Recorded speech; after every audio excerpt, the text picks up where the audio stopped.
Hello बच्चों, चलिए प्रश्न को देखते हैं। पादप कोशिका के तीन महत्वपूर्ण कोशिकांगों के नाम लिखें।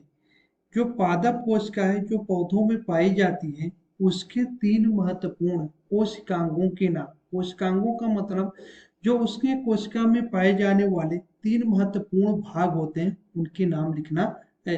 तो सबसे पहले प्रश्न में देखेंगे मुख्य अवधारणा। मुख्य अवधारणा, तो मुख्य अवधारणा में हम लिख सकते हैं पादप कोशिका। यहाँ पर जो बात की गई है वो बात की गई है पादप कोशिका की। तो पादप कोशिका, कोशिका। अब इसका सबसे पहले हम देखेंगे कि पादप कोशिका जो है उसकी परिभाषा। पादप कोशिका, तो पादप कोशिका जैसे नाम से ही ज्ञात है कि यह पौधों में पाई जाती है। तो हम लिख सकते हैं पेड़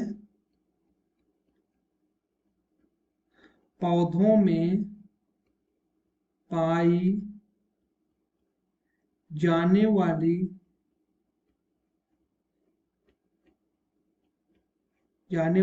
कोशिका को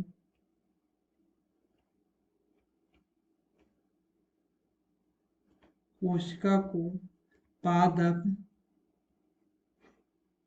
कोशिका कहा जाता है। मतलब हम बोल सकते हैं जो वनस्पतियों में पाई जाती है कोशिका, उस कोशिका को पादप कोशिका कहा जाता है। कहा जाता है। अब इसमें पूछा गया प्रश्न में जो है तीन प्रमुख कोशिकांगों के नाम। तो हम इसमें देखेंगे जो इसके जो है प्रमुख कोशिकांग। यदि प्रमुख कोशिकांग की बात करें, प्रमुख कोशिकांग, प्रमुख कोशिकांग, कोशिकांग, तो इसमें जो प्रमुख कोशिकांग पाए जाते हैं, जैसे कोशिका भित्ति, हम लिख सकते हैं कोशिका भित्ति,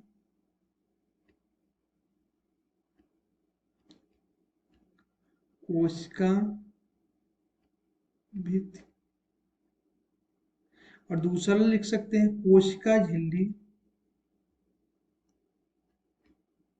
कोशिका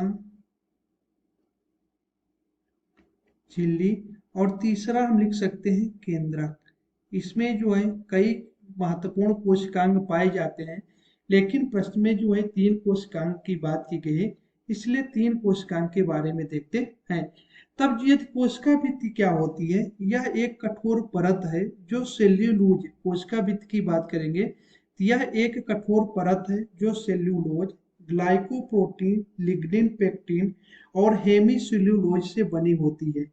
यह कोशिका झिल्ली के बाहर स्थित होती है। इसका स्थान पौधों की कोशिकाओं के साथ कवक, बैक्टीरिया, आर्किया और शैवालों में प्लाज्मा झिल्ली के बाहर दीवार का कार्य करना, ये जो होता है तो कोशिका भित्ति का प्रमुख कार्य होता है। अब वहीं पर यदि हम केंद्रक की बात, यहाँ पर कोशिका झिल्ली की बात करें, तो कोशिका झिल्ली एक प्रकार की चयनात्मक अर्धपारगम सजीव झिल्ली है जो प्रत्येक जीवित कोशिका के जीव द्रव को घेरे कर रखती है। और अब यहाँ पर पूछा गया तीसरा जो कोशिकांग प्रमुख है वो होता है केंद्रक। तो केंद्रक की बात करें तो कोशिकीय अंगक केंद्रक की खोज, सर्वप्रथम जो केंद्रक होता है उसकी खोज है रॉबर्ट ब्राउन द्वारा 1831 के पूर्व की थी। और यह एक झिल्ली से घिरी हुई संरचना होती है जो केवल यूकैरियोटिक कोशिकाओं में ही पाई जाती है। इसमें डीएनए पाया जाता है। केंद्रक कोशिका का सबसे मुख्य अंग होता है। तो मुख्य अवधारणा के आधार पर हमने सिद्ध कर लिया है। मैं आशा करता हूँ आपको समझ में आया होगा। धन्यवाद।